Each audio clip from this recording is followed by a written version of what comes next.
My friends, apologies for that technical fault. We're going to take it from the top and we'll take your questions at the end of this. Thank you for bearing with us.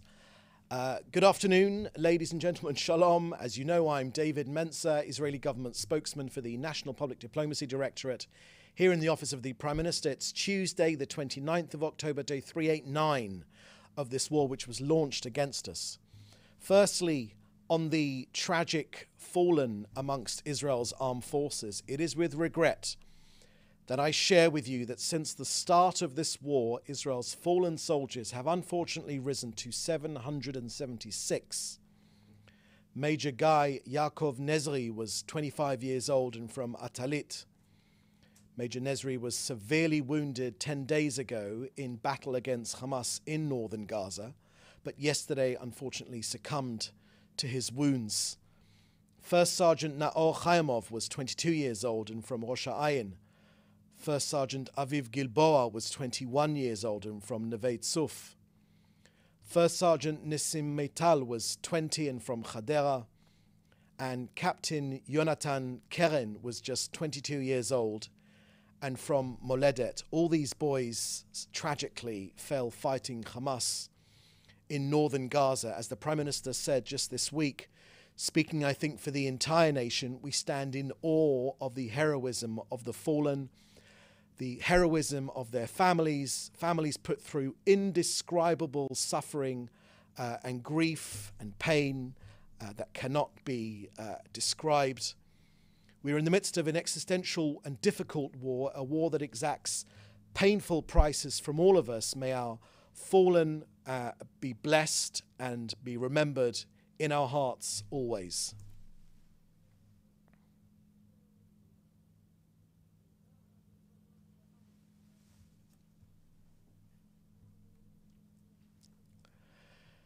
Now an update from those battles in northern Gaza. Our defense forces are decisively fighting Israel's attempts to regroup. Our defense forces are decisively fighting Hamas's attempts to regroup in Jabalia. Over the past day, our forces have eliminated 40 terrorists in ground and aerial strikes, taking apart terror infrastructure. The IDF faces Hamas terrorists dressed as civilians, which is a war crime, trying to plant explosives near our troops. But these terror cells have also been eliminated. In Rafah too, IDF ground troops have directed IAF in a strike, the Israeli Air Force in a strike on a number of terrorists in the area. Excuse me. Now, the case against UNRWA. Now, as you will have seen last night, the Knesset, Israel's parliament, approved legislation to cease the operations of UNRWA inside Israel with an overwhelming majority of 92 to 10 votes. The 120-seat Knesset voted to sever ties with the organization. For months now, we've shared with you that UNRWA is tainted by terrorism. To put it simply, UNRWA perpetuates the conflict. Why? Because Hamas have effectively infiltrated UNRWA. Now, this is of utmost importance. Israel will continue to work with other UN international organizations to ensure that aid reaches Gazan residents, but not the terrorists. Our message is clear today: yes to humanitarian aid, but no to aid for terrorism. The UNRWA organization is infected with terrorism, unfortunately. It is beyond repair. Here are the 5 key reasons of why we have come to this conclusion. Number 1, UNRWA employees have been exposed as the terrorists themselves. They are often the same people. The terrorists are also UNRWA employees.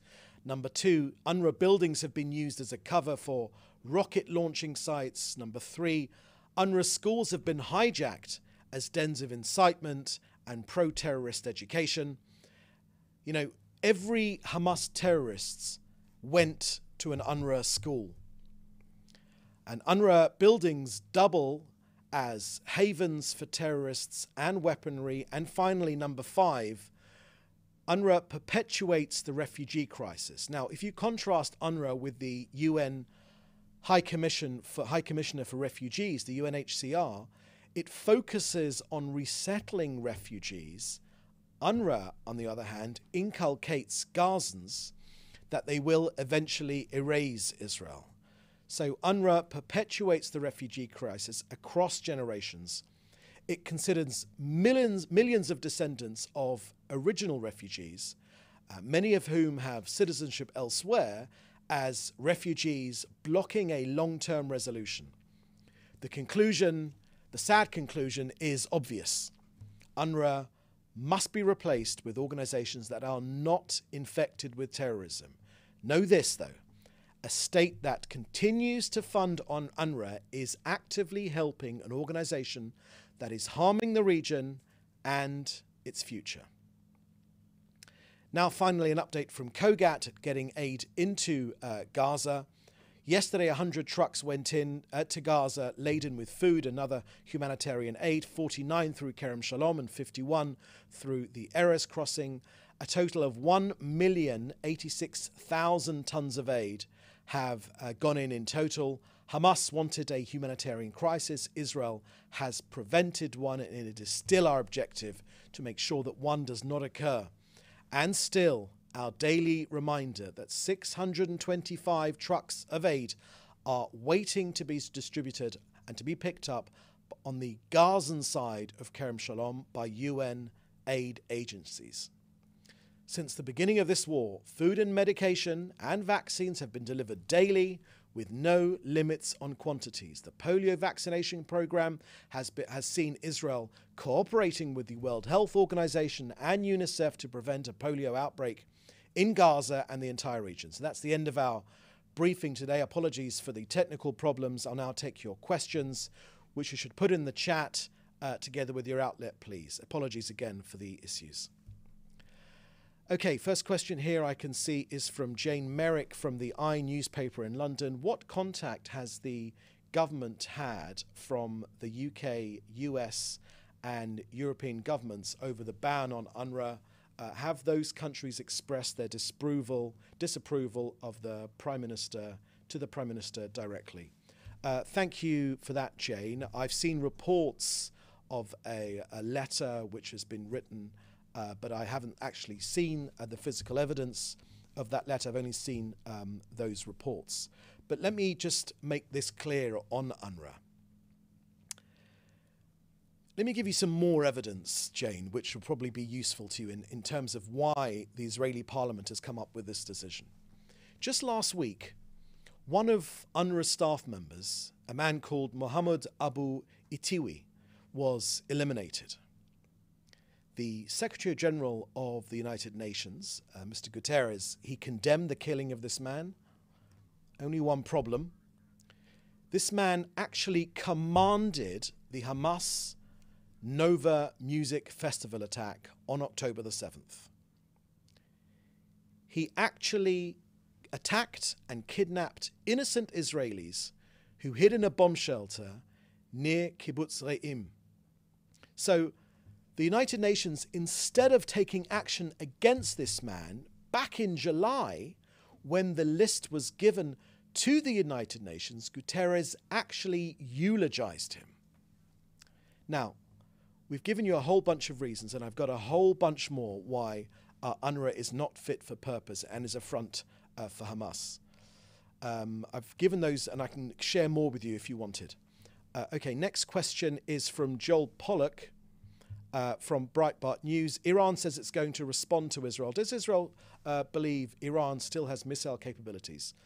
Thank you for that question. Yes, Joel, we do. We know that Iran has missile capabilities, but our message to Iran has been reiterated by the Prime Minister just yesterday, and in terms of reiterating it, just 3 weeks ago, the Prime Minister said that we eliminated Iran's greatest emissary, that's the mass murderer Hassan Nasrallah. After that, Iran attacked Israel with hundreds of ballistic missiles. No other country has received a barrage such as the one we received on the 1st of October. The attack failed, though, thanks to our defensive capabilities in conjunction with our allies. We then promised that, as the Prime Minister said, Iran would be answered firmly, and the answer came in the early hours of Saturday morning. The promise was kept. Our Air Force attacked throughout and deep into Iran. We severely damaged Iran's defensive capabilities and their capacity and its ability to produce missiles aimed at us, but they do still have missile capability. We've made our points very, very clear on Iran. The Prime Minister's made them clear, many ministers in the government have made them clear, and we know precisely what Iran's capabilities are, and you can be sure that we will defend ourselves. Iran has made a pledge to, the Iranian regime has made a pledge to destroy this country, and we simply will not sit around and wait for that to happen. Next question is from, okay, if you just scroll down. Okay, that could be, okay, Melanie Lidman, do you have any details on how the UNRWA bill will be implemented? Thank you. So, Mel, on that question about details of how the UNRWA bill will be implemented, the Prime Minister's made clear that the Knesset has given a 90-day process now to begin the process of cutting our links with UNRWA, and in that sense, it now means that UNRWA is part of the past. It was part of the problem of this war. UNRWA members took part in the massacre. Now it is time, in terms of the future, for the international community, first and foremost the United Nations, to rethink and do what's right in order to really be able to help Palestinians, instead of just sticking to former ideas of an UNRWA which was infiltrated, taken over, and eventually massively misused by the terrorists. So Israel wants the flow of aid to continue to Gazans. That is our priority. We've made that clear. We'll work with other UN agencies and other international agencies, but UNRWA, unfortunately, is a front for Hamas, and we've made clear what the reasons why we believe that. Julia Frankel from AP, how is Israel planning on maintaining aid flow to Gaza? Will it replace UNRWA and hand aid delivery to Kogat, or subcontract out to private companies? Can you please provide some examples of proposals on the table? Thank you for that question, Julia. I think I've answered that question. It was Melanie's question at AP, also from AP, who asked me the same question, and I've answered that one. Next question from NPR, Itai Stern. It seems like the Israeli establishment didn't find a body that will replace UNRWA. Who will be responsible to spread the aid in the near future? Thank you for that question, Itai. As I just mentioned a moment ago, on the future of UNRWA, look, UNRWA is part of the past. We've made that crystal clear now. It's part of the problem. The definition of insanity is repeating the same activity and expecting a different outcome. UNRWA members took part in the massacre. So it is time for people that really care about Gazans, not about perpetuating this conflict, not about telling Gazans that eventually, we'll be able to push Israel off the face of the earth. Their dream of from the river to the sea will come true, and UNRWA will help and sustain Gazans until that dream comes true. No more. We are working towards a new beginning now. We're not going back to another Gaza war in 18 months or 2 years' time. Now is the time for the international community, first and foremost the UN, to rethink and do what's right in order to be of real assistance to the Palestinians. The model of UNRWA just simply does not work. So instead of just sticking to their former ideas, which have failed, UNRWA were infiltrated wholeheartedly by Hamas. We've given you that evidence. They were taken over and massively misused by the terrorists. So it's time for a new beginning for providing aid to Gazans and ultimately allowing Gazans to be self-sufficient.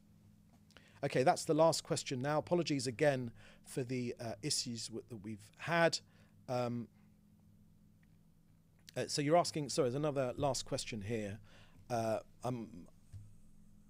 You're asking Julia Frankel from AP. you're asking again, what concrete proposals is Israel considering to maintain the aid flow to Gaza? How practically will Israel get humanitarian aid into Gaza without UNRWA? So, Julia, I think I've answered your question, but let me provide a little bit more as you're asking me to do that right now. One of the points which international media very rarely pick up on is the sheer inefficiency of UNRWA. Again, this point is never, or I never see this point made in the media. They are an inefficient organization. Why? Because they've been hijacked, but they've been infiltrated by Hamas. And I make this point every single day, and you guys almost never report it. For months now, there have been 625 truckloads of aid stuck on the Gazan side of Kerem Shalom. You never report this. Why isn't this aid being picked up? Constantly we hear about issues of not enough aid into Gaza, and we've tried. There is no ceiling on the amount of aid which can be sent in. If international aid agencies and donor countries want to send it in, once we've checked it, as is our right to do, we'll get it in. But UNRWA have been wholeheartedly inefficient. We are working with other organizations like UNICEF and the World Health Organization and other organizations that have a better record on distributing aid. But of course, President Biden made clear at the start of this conflict that if aid was misappropriated to serve the terrorists, the aid would stop going in. That has never happened. Now, we've had to take this action. In fact, the Knesset has taken the action. We've made the case why we have taken this action, and ultimately, we will ensure that a more efficient replacement for UNRWA takes its role, not one which is infiltrated by the terrorist organization. So, you know, those Hamas tunnels under UNRWA, no more. Okay, if we want a better future for Gazans, no more. Weapons storage in UNRWA schools, no more. Staff being both in Hamas and UNRWA. Don't forget, Sinwar's bodyguards had UNRWA credentials on them. Of course, UNRWA said, and Mr. Lazzarini said, oh, they were faked. Okay, really? How convenient, how convenient. The hundreds of names of employees, never of UNRWA employees, also Hamas operatives, never properly investigated. What about Suhail al-Hindi, the former chairman of the UNRWA staff union, also being a member of Hamas? The UNRWA curriculum, almost every single school inside Gaza was controlled and taught with textbooks used by UNRWA. What was in those textbooks? The glorification of martyrdom, incitement to violence, that it's either victory, jihad, or death, glorifying, no more. Gazans are not going anywhere, Israel is not going anywhere, but we must provide a better future for ordinary Gazans, but UNRWA simply perpetuates their misery. And don't forget the real funding problems that we've had. The current funding structure for UNRWA, there's very, very little adequate oversight, and there is much misuse of funds by Hamas, of course. And remember, these employee arrests, many UNRWA workers have been arrested for involvement in terrorist activities, with their cases being highlighted by our security services. But we've given hundreds of names, but they're never properly investigated. We just get messages from UNRWA saying, we haven't received any names. They do not tell the truth. The construction and infrastructure. How is it possible that Hamas construction, including the tunnel systems, occur near, sometimes directly underneath UNRWA sites? The UNRWA headquarters in Gaza was directly above the Hamas server farm, the Hamas server intelligence farm. They were directly above. We shared, and the IDF has shared pictures of the shared electricity that the electricity fuse boxes going into the UNRWA headquarters and also down below ground to service Hamas. It is impossible. It is impossible to think that this was without the knowledge of UNRWA. And of course, giant portions of UNRWA's budget come from international donors, well-meaning international countries who are hard-earned tax-paying money wanting to support ordinary Gazans, their funds misallocated. And when we call for reform, when we advocate for reform, UNRWA tell us that, of course, you're just trying to dismantle this organization. Well, now that is true. We are having no more to do with this organization. This is the Knesset has voted on it. It is our national parliament. It was 92 votes to 10. That means that there was cross-party support, overwhelming support from across left, right, and center, from Zionist parties inside the Knesset, inside the 120-person seat Knesset, for this issue. Simply perpetuating this issue and hanging on to UNRWA is just perpetuating the conflict. We're trying to put an end to the conflict, a better future for Gazans, a brighter future for them, where they are not educated to hate us, to see their future as killing Jews as a way to freedom. That is not the way to freedom. Gazans are not going anywhere. Israelis are not going anywhere. We will live together, but ultimately in a future, in a Gaza where their leadership and their support from the outside world, from the United Nations, does not seek to destroy this country. Okay, so that's the last question. I think I've answered all the questions. Thank you again for joining us. There'll be another briefing this time tomorrow. In the meantime, apologies again for the technical problems we've had. We'll see you next time. Thank you. Bye-bye.